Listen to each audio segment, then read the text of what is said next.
Om Sai Ram. Chapter 11. Sai as Sagun Brahma. Dr. Pandit's worship. Haji Siddiq Falke. Control over the elements. Let us now in this chapter describe the manifested Sagun Brahma Sai as to how he was worshipped and how he controlled the elements. Sai as Sagun Brahma. There are two aspects of God or Brahma, the unmanifested Nirgun and the manifested Sagun. The Nirgun is formless while the Sagun is with form, though both denote the same Brahma. Some prefer to worship the former, some the latter. As stated in Gita, the worship of the latter is easy and preferable. As man has got a form, body, senses, etc., it is natural and easy for him to worship the God with form. Our love and devotion do not develop unless we worship Sagun Brahma for a certain period of time, and as we advance, it leads us to the worship of Nirgun Brahma. So, let us start with Sagun worship. Image, altar, fire, light, sun, water, Brahma are the 7 objects of worship. But Sadguru is better than all these.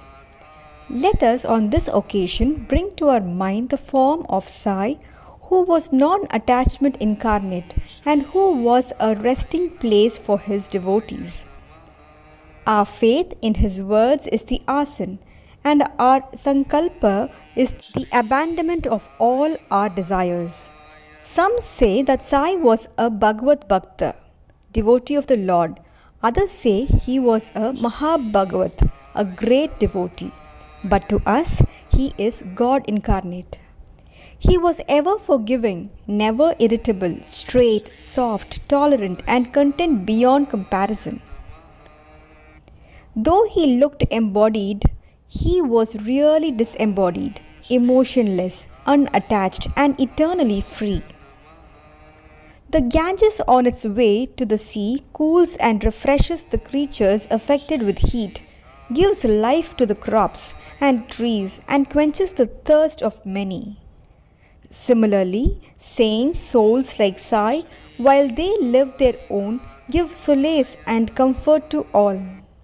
Lord Krishna has said that the saint is my soul, my living image. I am he, or he is my pure form. This indescribable Shakti or power of God, known as pure existence, knowledge and bliss, incarnated in the form of Sai in Shri. The Shruti describes Brahma as pure bliss. This we read or hear daily in the books, but the devout people experience this Brahma or bliss in Shri. Baba, the support of all, required no prop or asan from anybody. He always used a piece of sackcloth for his seat, which was covered with a small mattress by his bhaktas and had a bolster placed by them, rest as his back. Baba respected the feelings of his devotees and allowed them to worship him as they liked. Some waved chamar or fans before him, some played on musical instruments, some washed his hands and feet, some others applied scent and chandan, some gave betel nut with leaves, and some others offered naivedya. Though he looked like living in Shirdi, he was present everywhere. This all-pervasiveness of his was daily experienced by his devotees. Our humble prostration to this all-pervasive Sadguru. Dr. Pandit's worship. One Dr. Pandit, a friend of Tatya Sahib Nulkar, once came to Shirdi for Baba's darshan. After saluting Baba, he sat in the masjid for some time. Baba asked him to go to Dadabad Kelkar. He went to Dadabad, by whom he was well received. Then Dadabad left his house for puja and Dr. Pandit accompanied him. Dadabad worshipped Baba, Nobody until then dared to apply sandal paste to Baba's forehead.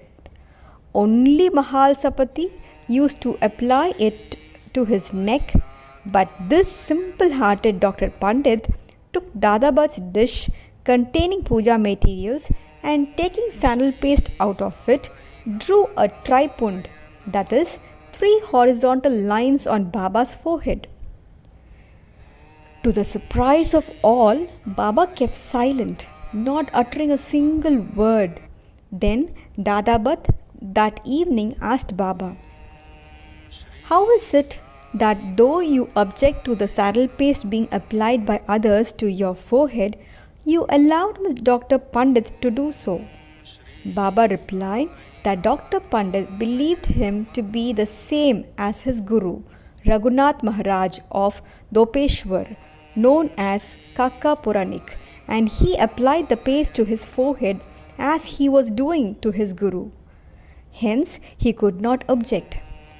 On inquiry, Dr. Pandit told Dadabad that he took Baba as his Guru, Kaka Puranik, and realized him as the same. Hence, he marked the tripund on Baba's forehead as he did on his Guru. Though Baba allowed the devotee to worship him as they pleased, still sometimes he acted in a strange way. Sometimes he threw away the puja dish and was wrath incarnate. Then who could approach him? Sometimes he scolded the devotees. At times he looked softer than wax, a statue of peace and forgiveness. Though he seemed to shake with anger and his red eyes rolled round, still he was internally an ocean of affection and motherly love. He would call out his devotees and say that he never knew when he was ever angry with him. If it was possible that mothers could kick their children and the sea turned back the river, he too could neglect the devotees' welfare. That he, the slave of his devotees, always stood by them and responded to them whenever they called upon him, and that he always longed for their love. Haji Siddiq Falke.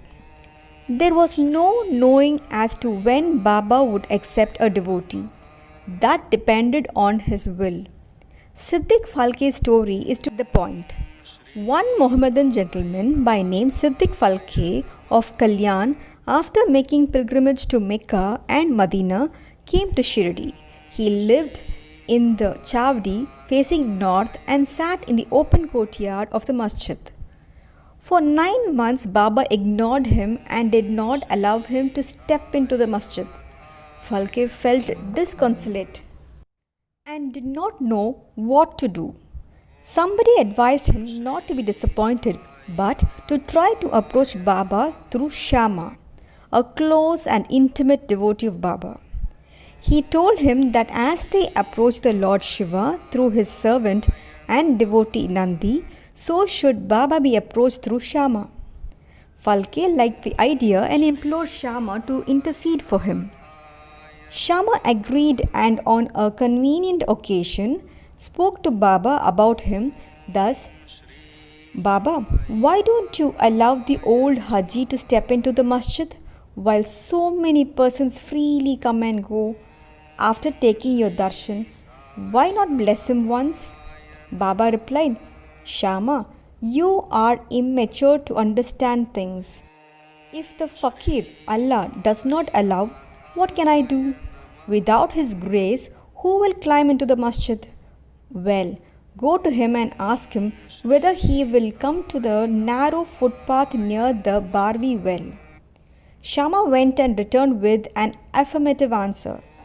Again, Baba said to Shama, "Ask him whether he is willing to pay me the sum of rupees 40,000 in 4 installments." Shama went and returned with the answer that he was willing to pay even 40 lakhs. Again, Baba said to Shama, "We are going to cut a goat in the masjid, so ask him whether he would like to have its meat haunch or testicles of the goat." Shama returned with the answer that the Haji would be happy to receive a small crumb from Baba's kolamba. Hearing this, Baba got excited and with his hands threw away the earthen jars and kolamba and straightway advanced to the Haji and lifting his kafni up in arms said, "Why do you brag and pose yourself as an old Haji? Do you read Quran like this? You are proud of your pilgrimage to Mecca, but you do not know me." Being thus scolded, the Haji was confounded. Baba then went back to the masjid, purchased a basket of mangoes and sent them to Haji. Then again Baba went to the Haji and taking out rupees 55 from his pocket, gave them in Haji's hand. Henceforth, Baba loved Haji, invited him for meals, and the Haji thereafter came into the masjid whenever he liked. Baba gave him at times some rupees, and thus the Haji was enrolled in Baba's darbar. Baba's control over the elements. We shall close this chapter after describing two incidents showing Baba's control over the elements. Once at evening time, there was a terrible storm at Shri. The sky was overcast with thick black clouds. Winds began to blow with great force, clouds roared, and lightning began to flash, and rain started pouring in torrents. In a short time, the whole place was flooded with water.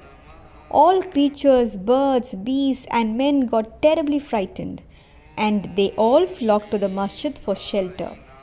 There are many local deities in Shri, but none of them came to their rescue.